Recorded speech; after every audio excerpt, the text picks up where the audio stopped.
Good evening, everyone. My name's Steve.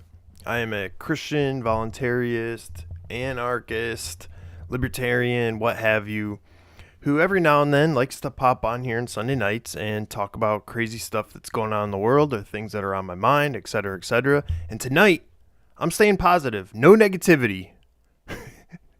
We live in this crazy world with all these crazy things going on, and it's easy for me to poke fun of it. And I'm going to start with a little bit of maybe a tinge of negativity, but it's funny because we're laughing at Joe Biden. But I do want to cover some things that bring me hope, bring me joy, especially at the end. There's a few testimonies that I kind of just pulled randomly off the internet, and they're uplifting, and I think you'll enjoy them. So, before I begin, let me make sure my stream's working. Yes. All right. I think we're good. So yeah, let's dive into it. I got to start these streams making fun of Joe Biden, and I got to be honest, there was probably 3 or 4 clips I could have pulled easily. I do have 2 of them. But let's start with this one. All right. God save the Queen, man.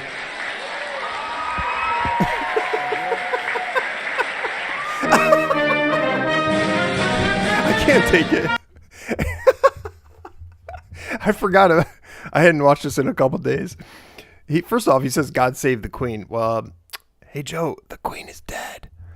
And then he does his usual thing when he's done talking. He doesn't know where he's going. He's like, "Do I go here? Do I go here? I don't know. Someone guide me." And someone has to run up behind him and tell him where to go.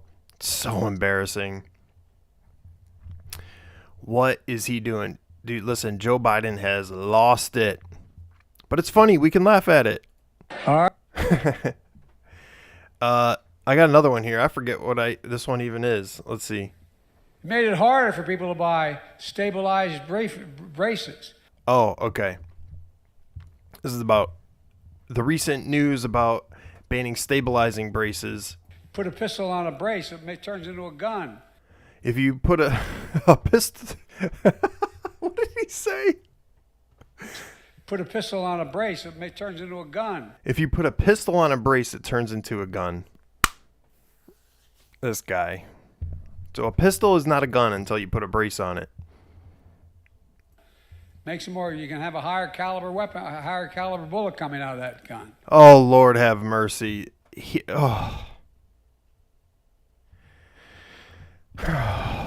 There's no hope for this guy. And listen, Joe Biden's not alone in this. I mean, I've seen half a dozen politicians talking about this stuff. They have absolutely no clue what they're talking about with guns. And I'm not a gun expert, but I do know that a brace does absolutely nothing with any of the functionality of a firearm. And then he says it increases the caliber of the round coming out of the chamber, out of the barrel. No, it doesn't. The barrel is the barrel, and it's specified for a specific caliber. Putting a brace on it does absolutely nothing. It's so wrong, you don't even know where to start to talk about it. Anyways, that one wasn't as funny. I forgot what that one was. Anyways, we're moving on. We're staying positive tonight. Don't let me start being negative. No negativity. Okay, I couldn't resist. I just saw this on Twitter. I'm sure you've heard about the Bud Light fiasco the past month or two. They're still at it. They're still doing this. This was some parade in Canada. Honestly, I couldn't believe that they were still doing this. You got to watch this. First off, this is a Bud Light truck, apparently. So at first you're like, oh, maybe it's just this Bud Light advertisement. No, this is a Bud Light truck. Like, this is a Bud Light float.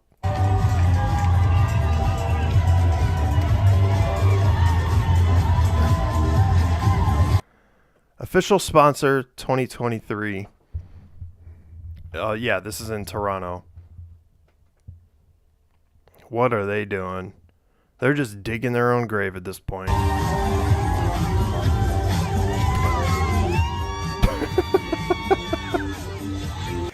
know what? Let Bud Light die. Let them die. I honestly, I was a little. I am shocked by that. I thought they were going to kind of shy away from all this nonsense, but no, they haven't. No, they have not.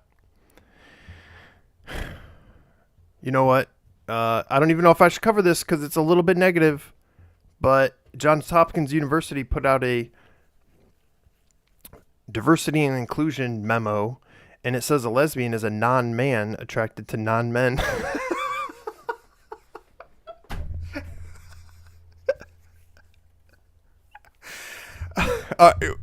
I'm not. We're not doing this one. I'm skipping it. All right, moving on. I saw this on Twitter, and it had like 1,000,000 some odd views or whatever, or impressions, I guess. But you got to check this out. It's pretty cool. I am kind of intrigued by this whole AI thing, especially the image generation and the voices and stuff that it can do. I've played around with it a little bit, but it's pretty wild what it can do from just a prompt, and it gives you a picture. Like, pretty cool. So someone asked Midjourney to create female warriors from each country. And so this one's Greece. So I have a few to show you, but you have to wait until the United States. I didn't pull, he had a giant thread of these. I didn't pull them all, but just enough to kind of give you a taste of it. But, so that's Greece. This is Spain. And by the way, I don't exactly know what the exact prompt is, but it must say like beautiful female warrior or something, because all these women are kind of hot. Russia. I guess that makes sense. It's cold up in there. Poland. She fits right in here. Ireland. Italy. Israel. Egypt. Okay. Korea. Whoa. Futuristic. What is it? These antennas? Pretty cool. Canada. Spelled it wrong, but I'm assuming that's Canada. Mexico. Okay, interesting. And the USA.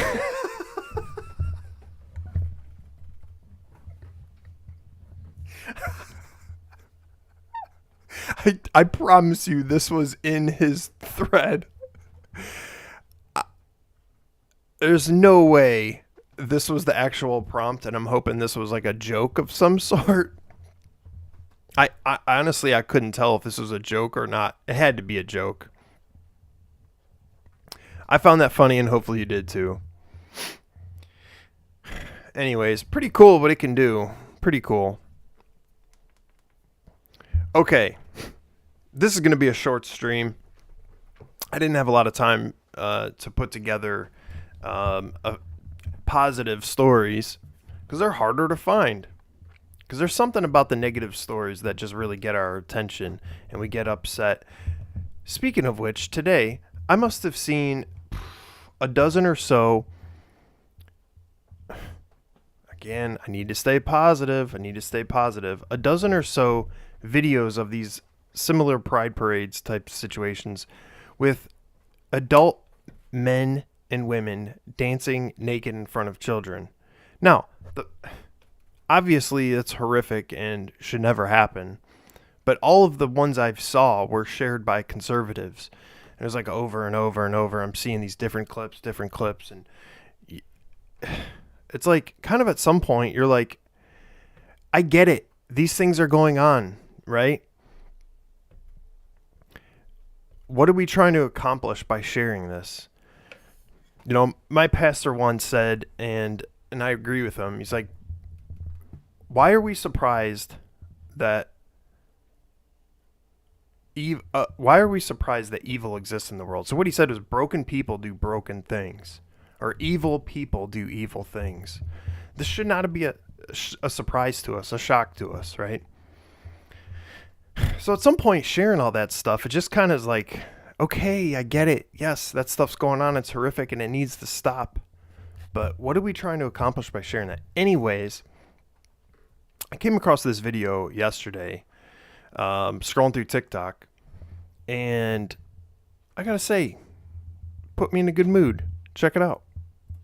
It happened. I just accepted Jesus in my heart, and I'm so excited to start living for him now, and to tell my daughter. She's right up there, playing at the park. I can't get myself together, because I don't want her to ask me why I'm crying. Yet. And this is just the beginning. Daddy got me a new Bible.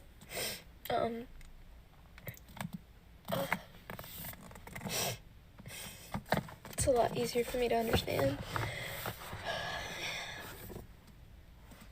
I gotta say, I recently got a new Bible too, the NLT or New Living Translation. And prior to that, I was reading NIV or New King James. I have a nice New King James Version Bible I've had for a while. But I gotta say, reading the NLT really kind of changed my desire to read the Bible.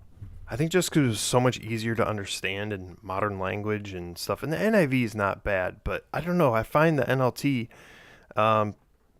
makes it pretty clear, and I still think it's a good translation. I don't think it's one of these funny ones where they're twisting things, but I have started reading a lot more. So I do encourage you, if you've given up on reading the Bible or whatever, get a good translation. I'd recommend the NLT. I've been trying to read it every day. I'm trying to get through the Bible. So I think that does make a big difference, but let's finish this up. I'm so happy. John 5:24. I tell you the truth, those who listen to my message and believe in God who sent me to have eternal life, they will never be condemned for their sins, but they have already passed from death into life. Let's go. That's awesome. So I went to her other videos, and she had a series of, she started taking her 3-year-old daughter to Vacation Bible School, or VBS, at a local church. And she kind of had to, each day of what they were learning and stuff like that. And then this kind of happened in the middle of that, from what I can gather, just from kind of quickly watching a couple of her videos. Pretty amazing, I gotta say. This started off by her, and I watched one of her other videos. She had never went to church, doesn't know anything about church, didn't know what to expect. So everything's brand new to her. And it's awesome to see someone who loves reading the Bible. In fact, she had a video where she didn't know how to say the book of Ephesians. And that's understandable, because if you've never seen that before, that wouldn't be, she said it Ephesians, or not even that. It was worse than that. But anyways, it's just awesome and encouraging when, new people find the Lord. And listen, not everyone shares their life online and posts videos on TikTok or Instagram or whatever. So just imagine all the folks that this is happening to that don't do that. I mean, this probably happens every day, and it's just amazing. So forget all that negativity. We need to focus on reaching people for Christ. And this is awesome what the church is doing. Churches should be doing that kind of stuff, because you never know how it's going to impact the parents. So there's actually another TikTok channel, and I think this is it, Faith Testimonies. It's full of, faith testimonies of people's experience, accepting Christ, and kind of what that process was for them. Some of them happens over time. Some of it happens right away. Some of the stories, I got to be honest, are almost hard to believe. On the surface, at least. Because they're kind of supernatural in nature. And, some people claim,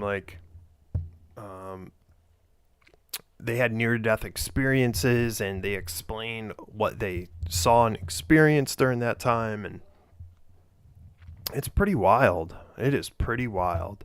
So I'm just going to play 2 of them.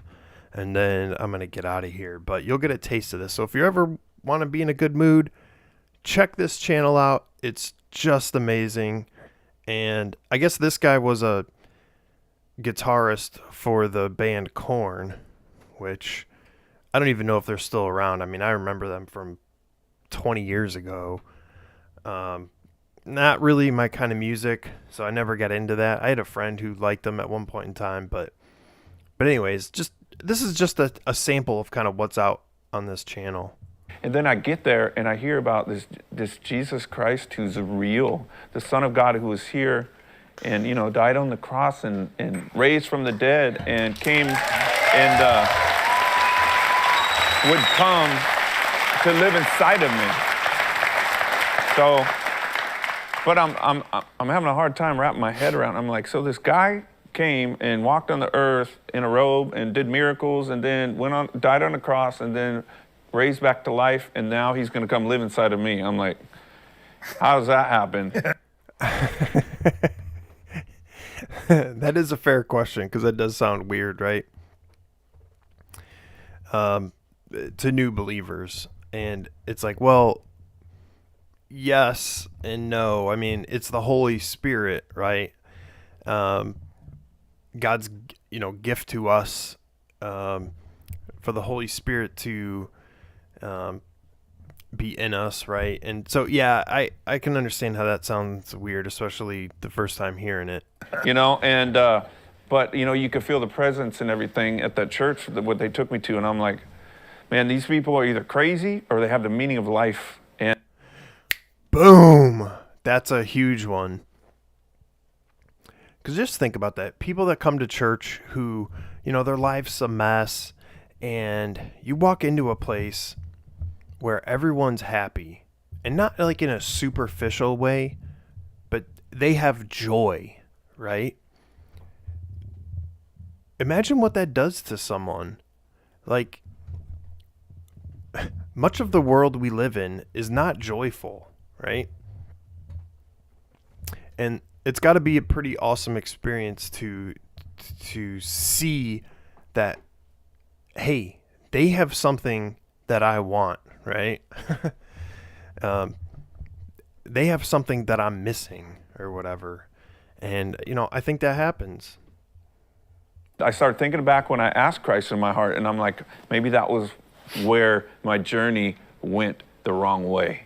Yeah. Maybe that's why, sure, I got money and success and fame and everything, but I don't know who I am. Maybe that's where I went off track. And so I was just like, I raised my hand and I went home and I started praying to God like I had been a Christian for 20 years. I was desperate. Wow. Yeah. Yeah, and that is one thing, like, just contrasting the two stories, this guy's story and the previous one, it's like, sometimes people come to know Christ when they're at their lowest, when they're broken, and, kind of desperate and searching. But then sometimes it just comes out of nowhere. I mean, the previous video, she was just kind of taking her child to Vacation Bible School, and it seems like it just happened. Again, I don't know per se. I'm just basing this off of like a couple minutes of videos. So you never know how the Lord's going to work. You don't have to be in the lowest of lows to like start searching for answers. You never know where someone's at in their life. Beautiful. When you have this experience and when you have this re-encounter, if you will, with the Lord, is it a gradual turnaround or is it an overnight turnaround as far as your addiction and your lifestyle at that point? It was pretty overnight when I think about, it was just a couple weeks, 3 weeks or something, but man, the pastor was so cool there. He just talked about, like, he was in jeans and a regular shirt. He didn't look like holier than thou. And he just said, look, man, if you're on drugs, Oh, you know what? The lady in the previous video said something similar when she was at VBS with her child. She met the pastor but didn't know that was the pastor until afterwards, because he was dancing around with the kids while they're singing their songs and stuff, and just seemed like a nice guy, or maybe another parent or whatever. And she was like, oh, she's like, I didn't know what to expect, but I thought maybe he would be wearing a suit and a tie or like, so there's something about that, where you see the leader of a church who's just like you, kind of a thing. And I don't know if it's because of like movies, or like the Catholic Church seems very hierarchical, and the Pope, or these folks have a fancy outfit on or whatever, but like that's not normally how it is at churches. I mean, anyways, so that's just interesting. Both of these folks kind of said something similar. Messed up, if you have a bad marriage, you're alcoholic, you come to church while you're messed up. Yeah. Bring all your garbage here, and God will come in and clean you out. Exactly. He's exactly right. He's exactly right. It's awesome. And then So I got one more, and I watched this a few weeks ago, I believe, and I just quickly downloaded it right before this, so I don't know everything she says here, but I thought it was pretty cool. I read the Quran, I read the Bible. I remember reading these books cover to cover. And then one day I just thought, you know what? I need to know.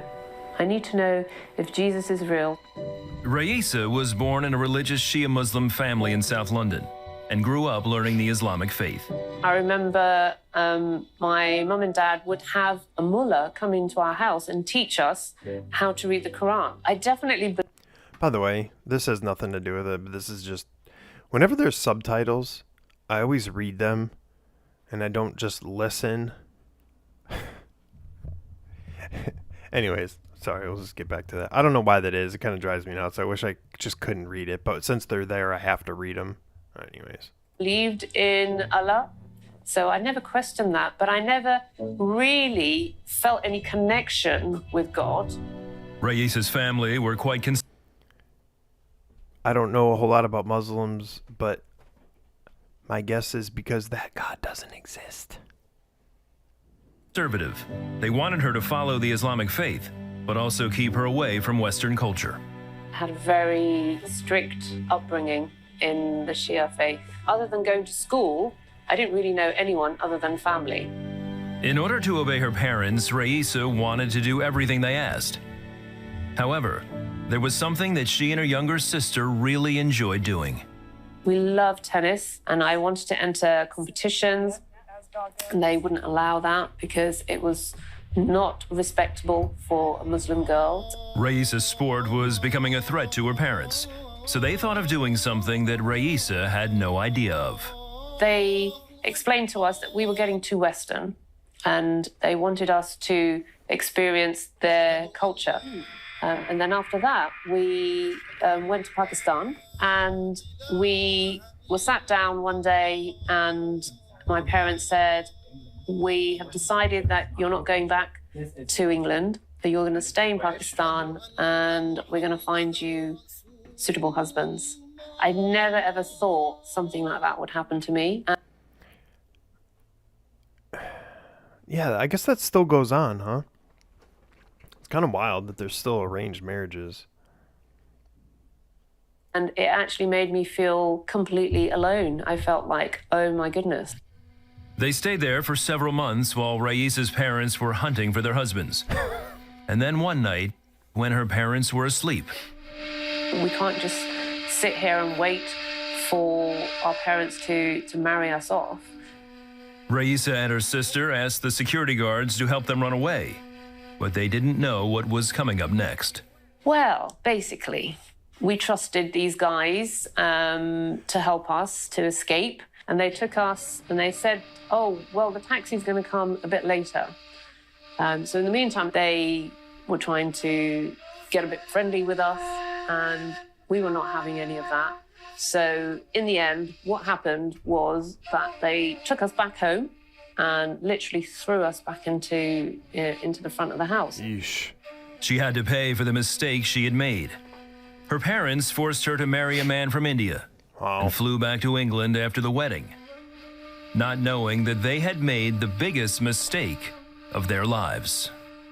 I was suddenly married to someone that I didn't really know. It just turned out that he didn't want to be married to me, and Oh, that's so wild.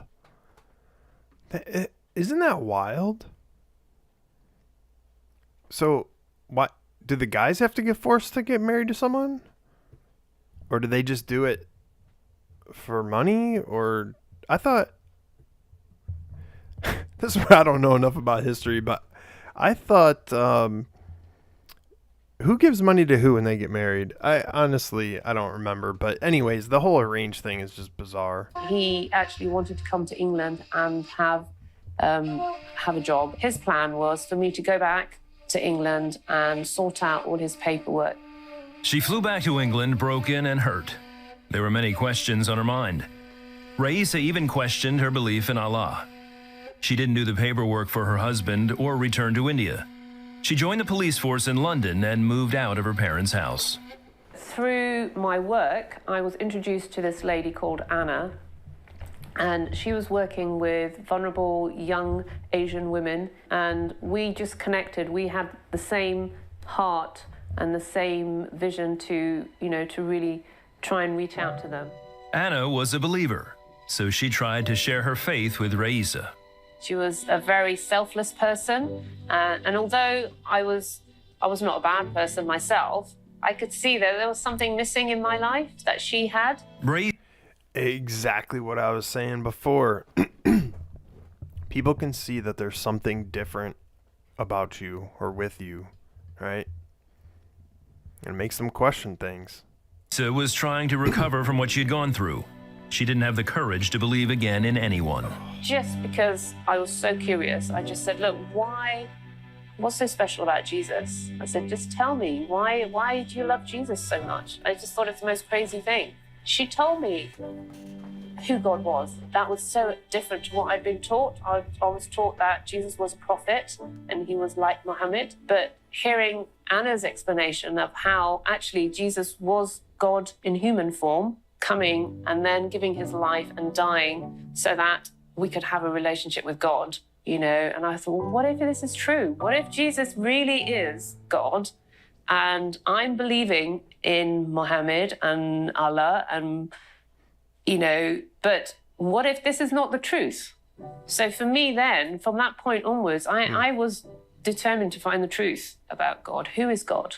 And I just knelt down and I just prayed to God and I said, Jesus, if you are real, if you are who you say you are, then I hear your voice, that you're knocking on the door. I open my heart and I want you to come in. Suddenly, the minute I said that, it just felt like I was flooded with love.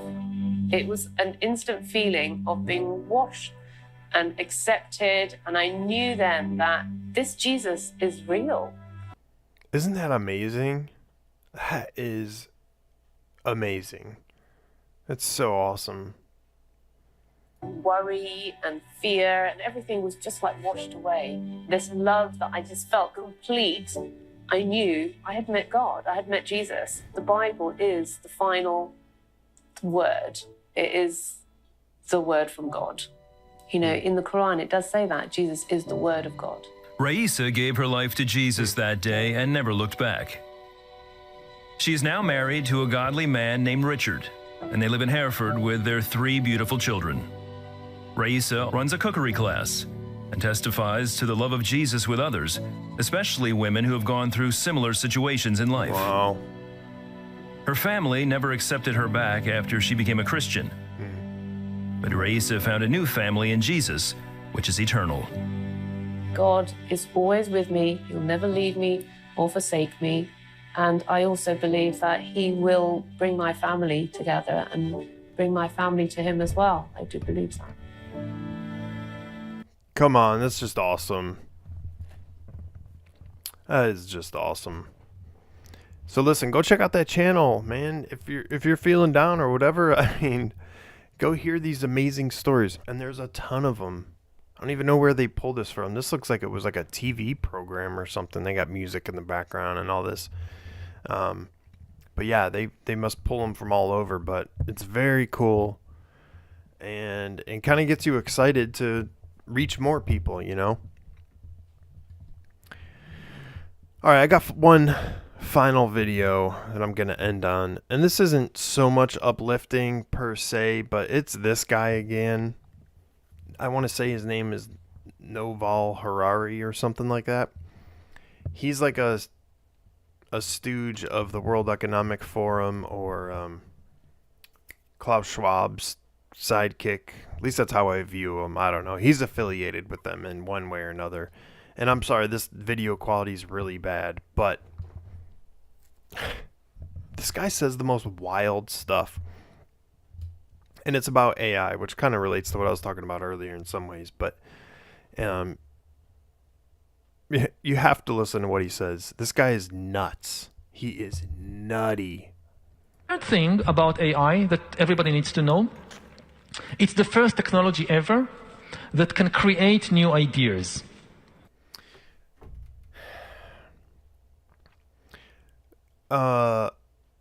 I don't think that's true. As far as what I understand is these large language models aggregate data from existing, from the internet or what have you, and kind of formulate it in a way that makes it seem like a coherent response to your inquiry.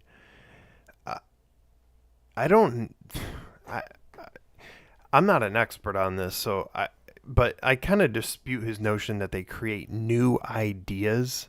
I'm not so sure about that. But that's not the crazy part.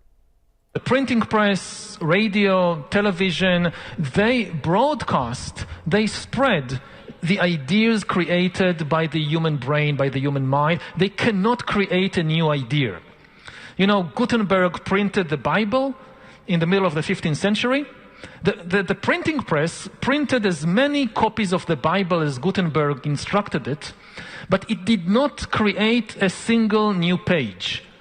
It had no ideas of its own about the Bible. Is it good? Is it bad? How to interpret this? How to interpret that? AI can create new ideas, can even write a new Bible.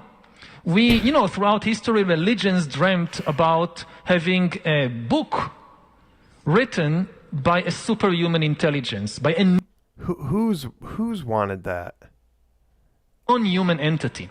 Every religion claims our book, all the other books of the other religions, humans wrote them. But our book, no. It came from some superhuman intelligence. In a few years, there might be religions that are actually correct. That just think about a religion whose holy book is written by an AI. That could be a reality in a few years.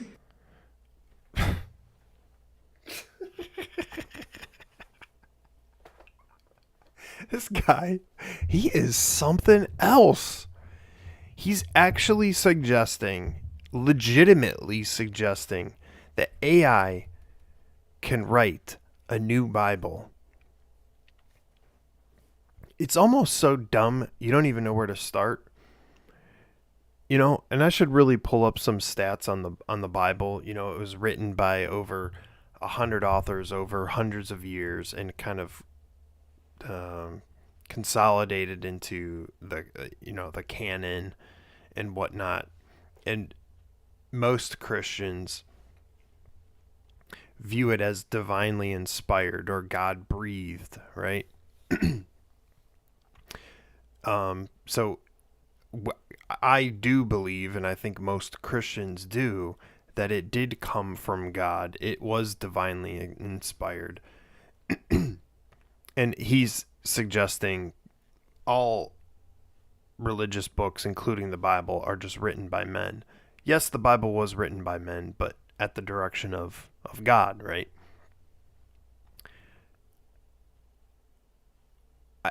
This guy's not a dumb guy. I'm sure he's a very smart guy. But just the idea that AI can actually create a Bible is just so dumb to me. It's unbelievable. I mean, the Bible is so full of rich history, factual things. You know, there's a channel on YouTube called Expedition Bible that I think the guy lives in Israel or somewhere over there, and he goes on expeditions basically and goes to various sites throughout Israel and kind of that region, and goes to passages in the Bible that reference those locations, and they match up.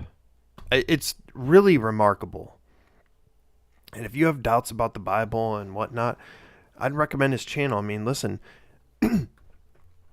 it's, you know, it defies logic that would happen, that the Bible would be so incredibly accurate by happenstance, or if it wasn't divinely inspired. So, again, this guy is so off the wall.